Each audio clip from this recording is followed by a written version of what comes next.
today Mr. Haroon Sharif, who is the former chairperson of the Board of Investment in Pakistan. He's also been the former chairperson of the SCCP and most recently was teaching in China just before Corona hit. Haroon, thank you so much for joining me today. Thank you for having me here.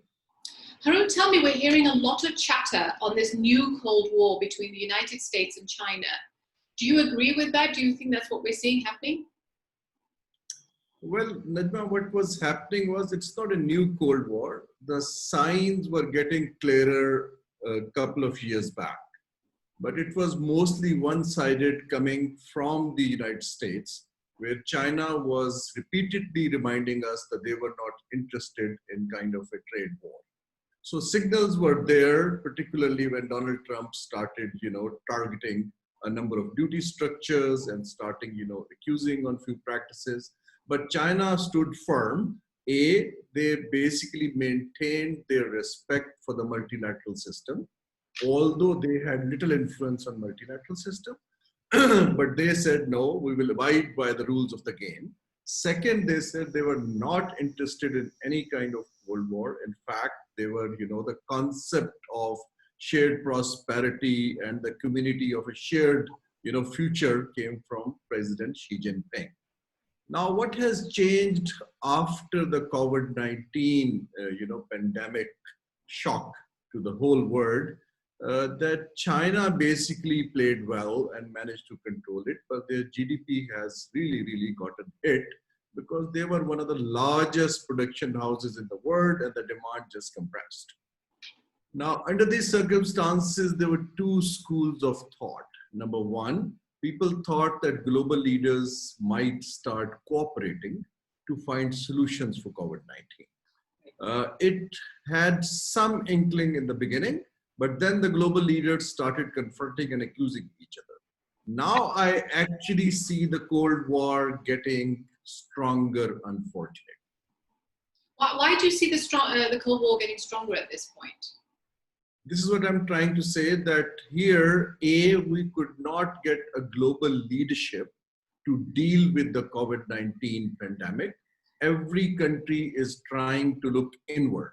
It's not the time where I would have thought, for instance, that India and Pakistan will start talking because their issues were common and the enemy was common. But instead, in fact, more intense positions are being taken for populist internal political consumption. Now, what's happening is that economies in Europe, economies in the US, in fact, everywhere have been hit strong. Now, how do you compensate? It's very easy to get into the blame game. And unfortunately, the leadership vacuum in the world at this point in time is triggering towards a blame game. And China has been made on defensive by a few countries. But at the same time, like France and others have gone public that in future you cannot live without China and we need to learn how to work with it. So it's a transition time, a rather messy transition. Okay, so you mentioned the fact that everyone's getting into a blame game, but we saw that the banning of the Huawei 5G technology was happening well before this. Recently, we're seeing that Chinese students have been banned from getting various scholarships in the United States. Do you think there is something more than just COVID that's driving this? Oh, a lot. Look, first of all, it's very clear. It's simple psychology 101. That when a global world power gets threatened, then basically ethics and morality and fair play actually does not come into that. You will do anything to maintain or extend your power base. So we are very clearly looking China becoming the world's largest economy, if not 5 years, perhaps in 10 years. So the reaction to that was very strong in the United States. And this Huawei episode, I was very fortunate actually to had a one-to-one discussion with the chairman of Huawei on this particular issue in Beijing. And as a matter of fact, that has strengthened their resolve to even invest more in their innovation and product line, because they have seen that rather than partnering, people are reacting to it. So I think one is the transition from a unipolar power structure to multiple centers of economic gravity emerging and China leading that. And that's the overarching phenomena which triggered it. But at the same time, there are some ideological issues as well, particularly in the West. Their belief on human rights, their belief on an open society, their belief in democracy, they feel a little bit threatened on a new model emerging and influencing lives of the people. Do you feel China's ready to take on the mantle of being number one in the world? Economically, yes, because they have the critical mass to do it.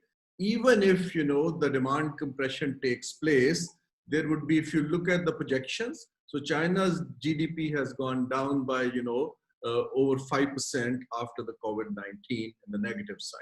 But the recovery projections are that by 2021, the recovery process will start. So economically, I think at this point in time, they have enough surpluses, everything. But the risks are twofold. Number one, the BRI expansion, the Belt and Road Initiative expansion is going to get a slow period for multiple reasons. And that is where the propaganda and the Cold War against China will intensify. That look, that's what they claimed and it hasn't happened.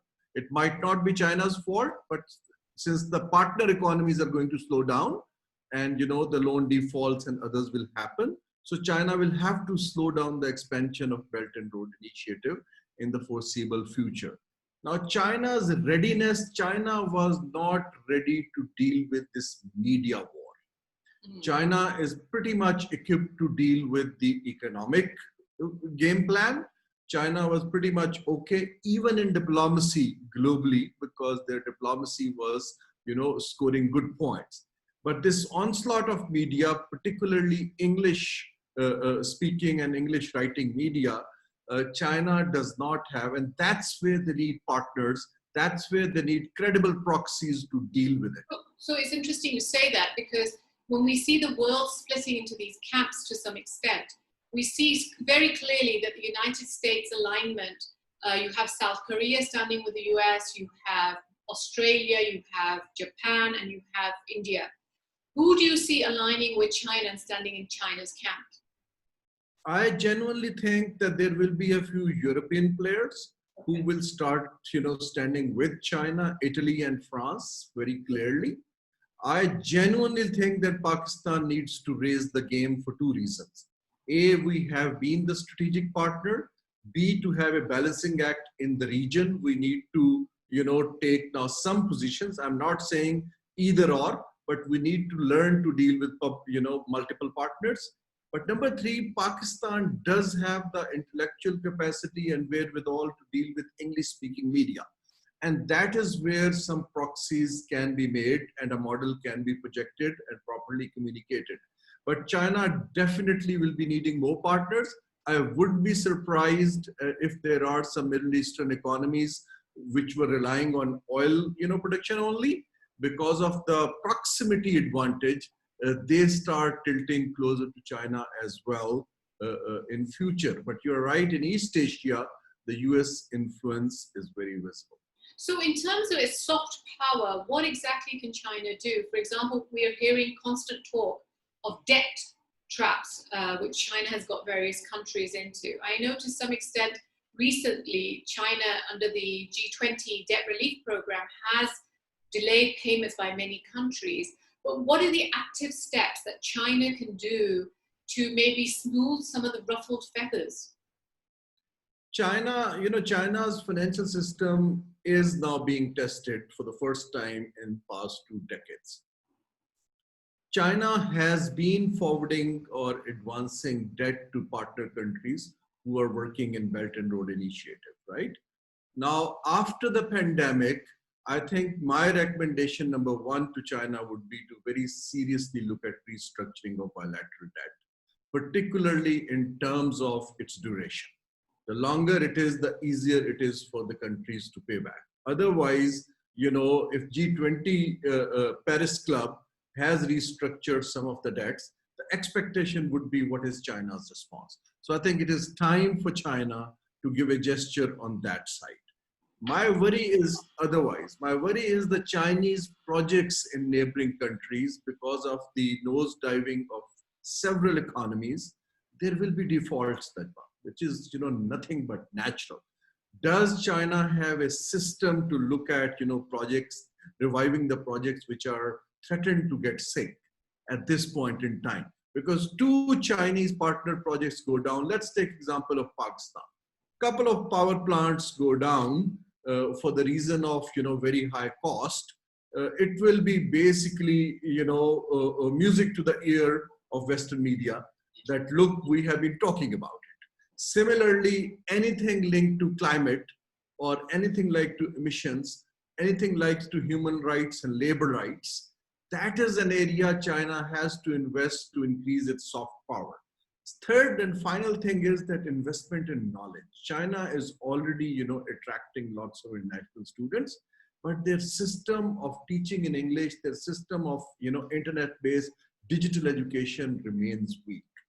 This is the time that investment in digital education can give huge, dividends to any country to learn to know more about it, because traveling is going to stay passive for the next couple of years. Haroon, thank you so much for your time today. My pleasure, Nandma. Thank you so much and lovely talking to you.